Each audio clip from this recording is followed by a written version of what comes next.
Good morning, humble practitioners. I don't know what week we're on. I give up. I will just keep making these and putting them up every week. We are going to look at a pose that I call prone mountain. Actually, I don't call it.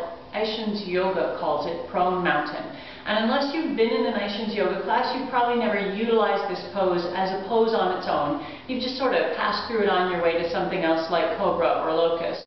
Prone mountain is like it says. It's like you're standing, only you're lying face down. And the problem is people go to lie face down, and the first thing they do when you tell them to lie on their stomachs,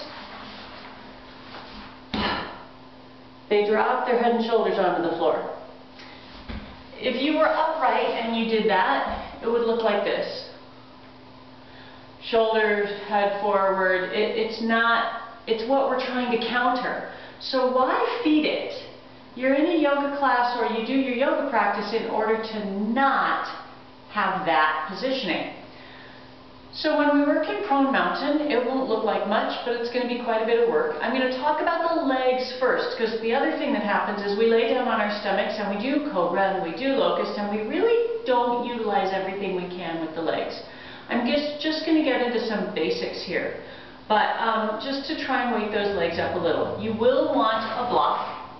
You're going to put the block probably 6 inches wide. Some people will actually use its widest between their feet. So if it feels too narrow here, put it here. Put the block at the back edge of your mat.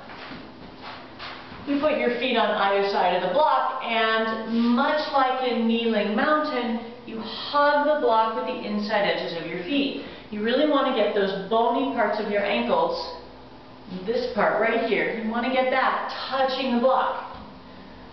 So you're hugging the block with your feet, and you're going to try and press your thighs into the ground. Now for starters, I get my hands under my shoulders, and I draw my shoulders away from the floor and back toward my feet. I don't want my shoulders here. I want them back toward my feet away from the floor. My chest is slightly lifted, and my head is off the floor. My head is not looking forward, shortening the back of my neck, nor do I pull my chin in and flatten my neck. I just let my head be in line with my spine. And now you're going to take your arms back alongside the body, but you're going to try and keep your shoulders where they were. My fingertips, for now, I want you to put them on the floor. What we don't want is the hands to fly up, because when that happens, the shoulders come forward again. So we want to keep the hands lower than the shoulders. They don't have to be on the floor, but unless you have a mirror or a person to tell you, a lot of times people don't know their hands are way up high. So fingertips are touching the floor, shoulders are lifting away from the floor, head is in line with the spine, hug the block with your feet, reach your head and your feet away from each other. It should be a lot of work. When you're done, and you've held this for about 10 seconds, don't drop your head and shoulders to the floor. Instead, I want you to bring your arms up and fold them under your head. Now, if I drop my head onto my hands, I'm out of alignment again. So you might even stack your fists. 1 fist, 2 fists, in order to get your head to a better height so it doesn't drop forward. So again, the pose. You hug the block with your feet. You draw the shoulders back away from the ears, and then take the arms back. Head is off the floor. Fingertips are on the floor, shoulders are reaching away from the floor, trying to open the chest, hugging the block.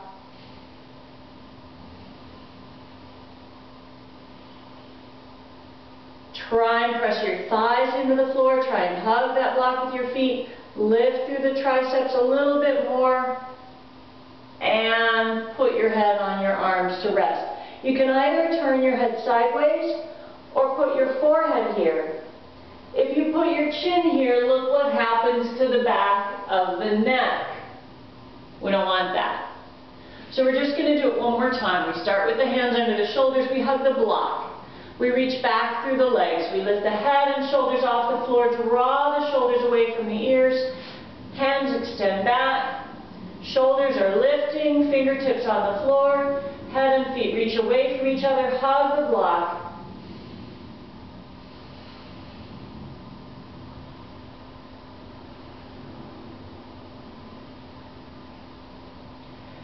and rest by bringing your head under your hands. No, rest by bringing your hands under your head. Don't bring your head under your hands. That is prone mountain. For me, when I'm done with that, I breathe really well. There are people for whom this pose is going to suck. And you're going to do this pose and it's not going to feel really good. In fact, when I first used to do it, I couldn't open my chest enough, and this pose just fed that rounding forward, even though I was trying not to. I didn't feel good in it. I couldn't breathe well after it. So if you do this one time, in fact, I suggest starting with once, and then it doesn't feel good after, don't do it again yet. Do some of the other poses that I'm offering until you're strong enough to do this. I know it seems like strong enough to lay down, but this pose is deceptive. And it is the basis for cobra and locust and numerous other poses that start from the stomach. You want to have that openness, you want to have the strength to support your head and spine, you want the legs active. That's your work for this week. Do prone mountain. If it doesn't bother you, if it doesn't really gink you out and make everything worse, if it's really good for you, which it is for me now, do it every day. See what that does to your day. In fact, this is where I start my day, this pose. So, play with prone mountain, go to town, have a good time. I'll see you next week.